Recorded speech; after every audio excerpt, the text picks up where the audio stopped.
بسم الله الرحمن الرحیم. چاته په لاندې نظر باندې نه دي کتل پکاره. زمونږ په ژوندۍ کې اکثر لچ مونږ کم مقام الله پاک مونږ لرا کړی وي دا په مونږ باندې د الله پاک کرم دی، دا الله پاک په مونږ باندې فضل دی. دا سټیټس او دا کرسي یا دا عہده چې کومه ده دا د الله خوخه ده. یعنی مونږ ټول خدای پاک انسانان پیدا کړیو، په دې کرسي باندې زمونږ امتحان شروع دی. دا د هر چا امتحان دی چې کم په کم عہده باندې وي د دې عہدې تپوس پته الله پاک کوي. کله سره لاندې امپلایرز وي په اغینه هم الله پاک تپوس کوي او د دې امپلایرز باره کې به تپوس ته هغه کس نه کیږي چې کم په دې کرسي باندې ناس وي. د دې کرسي یو خپل ریکوایرمنټس دي، خو دا خبره صرف او صرف دا خپل کار او دا خپل جاب په متعلق باندې اقزه پورې محدود ساتل پکار دي. د دې نه زیات نه چا سره پرسنل کېدل هم نه دي پکار او چاته په لاندې نظر باندې په سپک نظر باندې کتل هم نه دي پکار. ځکه چې ما تاسو ته عرض وکړو چې دا سټیټس چې کوم دی دا د الله طرف نه د ورکړې والا دی. چاله خدای پاک دومره مال او دولت ورکړي وي چې د هغه عمر 50-60 کال وي او هغه چې څونه دولت په دې 50-60 کالو کې ګټلی وي دا یو کس صرف او صرف په یو دسخط باندې ګټي په یو ټایم کې.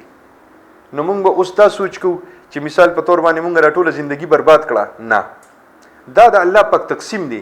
چاله څنګه ورکړی دی، چاله څنګه ورکړی دی، څوک په یو امتحان کې چوری، څوک په بل امتحان کې چوری. چاله یو قسمه نعمت ورکړی، چاله بل قسمه نعمت ورکړی. د قابلیت نه هیڅ څوک هم خالی نه دي. قابلیت الله پاک هر چاله ورکړی دی، څوک استعمالي څوک نه استعمالي.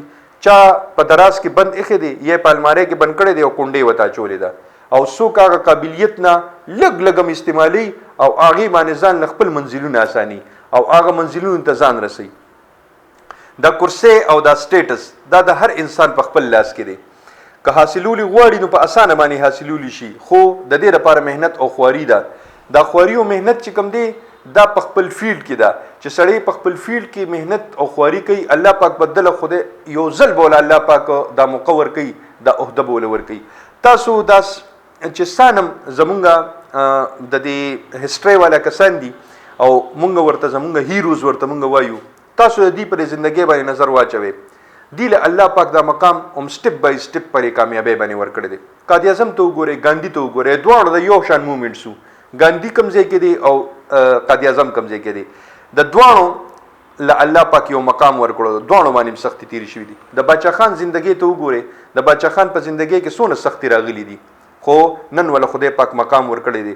نن کړوسیم چې دی هغه په مونږ باندې حکومت کوي. د ایمل ولی په نوم باندې چې کم کړوسی دی هغه په مونږ باندې حکومت کوي. دا د څه د وجې نه؟ دا د باچا خان د وجې نه.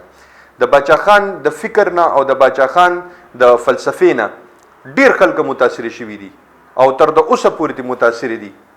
نو دک شان دا عہدې چې کومې دي دا عارضي دي، خو په دې باندې کار کول او په دې باندې کار اغستل د کسان نه دا یو ټیکنیکل سیز دی. نو دې خبرو ته خیال ساتل پکار دي. او دویم چاته سپک نه دي کتل پکار، ځکه چې مونږ ټول اشرف المخلوقات یو، ټول د نبی علیه السلام امتیان یو او ټول مونږه الله پاک یو شان مخلوق جوړ کړیو. دا نسل چې راکې الله پاک پیدا کړي، قومونه راکې الله پاک پیدا کړي، دا صرف او صرف زمونږ د پہچان لپاره دي او دا عہدې عارضي دي. په جمعات کې چې مونږ په کم صف کې ودرېږو هغه کې باچا او رعایا، باچا او داغي سره چې کم لاندې نور خلک وي یا وزیر وي یا نور مشیران وي هغه سره په یو صف کې ودرېږي کنه. دغه شان مالدار او غریب په یو صف کې د یو محلې په مسجد کې ودرېږي. دا مساوي حقوق چې الله پاک مونږ لره کړي دا په دغه وجه باندې دي چې انسانان ټول یو شان دي، صرف د عہدو تقسیم دي او د عہدې د الله پاک د امتحانات لپاره دي. نو دې خیال ساتل پکار دي. خوشاله او بریالي اوسئ. د لوی الله په امان.